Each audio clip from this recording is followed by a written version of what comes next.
ত্রিপুরা উপজাতি স্বশাসিত জেলা পরিষদের আসন্ন নির্বাচনে জয়লাভ নিশ্চিত করতে সর্বাত্মক প্রচেষ্টা শুরু করেছে ভারতীয় জনতা পার্টি রাজ্য ইউনিট। বুধবার আগরতলায় জনজাতি মোর্চার এক গুরুত্বপূর্ণ সভায় সভাপতিত্ব করেন মুখ্যমন্ত্রী ডক্টর মানিক সাহা। দল ও সরকারের যৌথ উদ্যোগে জনজাতি জনগণের বিভিন্ন সমস্যা চিহ্নিত করে তার সমাধান খোঁজার বিষয়ে আলোচনা হয় সভায়। 2014 সালের আগে অবহেলিত ছিল জনজাতিরা, কিন্তু সমাজের অন্তিম ব্যক্তি পর্যন্ত মানুষের কল্যাণে কাজ করে যাচ্ছেন নরেন্দ্র মোদী। একই দিশায় কাজ করছে রাজ্য সরকারও বলে এদিন জানিয়েছেন মুখ্যমন্ত্রী ডক্টর মানিক সাহা। আমাদের জনজাতিদের বিভিন্ন সমস্যা এবং আগামী দিন এই সমস্যা কিভাবে আমাদের যে পার্টির তরফ থেকে এবং আমাদের যে সরকারের তরফ থেকে কিভাবে এটা মিলিতভাবে এই সমস্যা কিভাবে সমাধান করা যায় এবং তার মেসেজ আমরা সমস্ত ত্রিপুরার যারা জনজাতিরা আছেন তাদের কাছে নিয়ে যাওয়া যায়, সেই বিষয়ে আজকে এখানে আলোচনা হবে। এবং অনেক দিন ধরে এই আলোচনার জন্য বৈঠক আমরা সিদ্ধান্ত নিয়েছিলাম, কিন্তু বসা হচ্ছিল না। কিন্তু আজকে আমরা ডিসিশন নিয়েছি এবং সেই ডিসিশনের জন্যই আজকের এখানে বৈঠক। এবং আমাদের মাননীয় প্রধানমন্ত্রীজি নরেন্দ্র মোদীজি বারবার বলছেন যেভাবে জনজাতিদের উন্নয়ন আগে করা উচিত ছিল সেইভাবে কিন্তু জনজাতিদের উন্নয়ন দেখা যায়নি। কিন্তু মাননীয় প্রধানমন্ত্রী হওয়ার পর আমরা দেখলাম যে জনজাতিদের জন্য অনেক কিছু করেছে।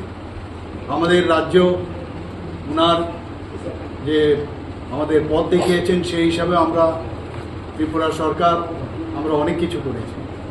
সেই বিষয় নিয়ে আমরা টিটিএডিসির গ্রাম পরিষদ নির্বাচনকে সামনে রেখে সম্পূর্ণ প্রস্তুত বিজেপি। জনসংযোগ ও বিভিন্ন কর্মসূচির মাধ্যমে পাহাড়ি অঞ্চলে সংগঠনের ভিত্তি আরো শক্তিশালী করার উপর দেওয়া হচ্ছে গুরুত্ব, জানিয়েছেন মুখ্যমন্ত্রী ডক্টর মানিক সাহা।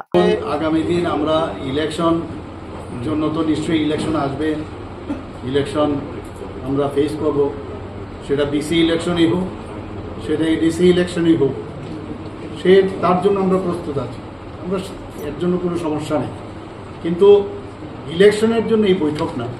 আমরা ইলেকশন তো থাকবেই, কিন্তু তার ছাড়াও আমাদের মেইন হচ্ছে আমরা মানুষের জন্য, বিশেষ করে জনজাতিদের নেতৃবৃন্দদের নিয়ে আজকে বৈঠক। তাদের যে আমাদের যে জনজাতি ভাই বোনেরা আছেন তাদের বিষয়ে আজকে এখানে আলোচনা হবে এবং তাদের কি আমরা আগামী দিন যে বিশেষ কিছু সমস্যা আছে সেই সমাধানের লক্ষ্যে আজকে এখানে আলোচনা হবে। জনজাতি রাজনীতিতে নিজেদের অবস্থান সুদৃঢ় করতে বিশেষভাবে সক্রিয় হয়ে উঠেছে ভারতীয় জনতা পার্টি। এই প্রচেষ্টা তাৎপর্যপূর্ণ বলে মনে করা হচ্ছে রাজনৈতিক মহলে।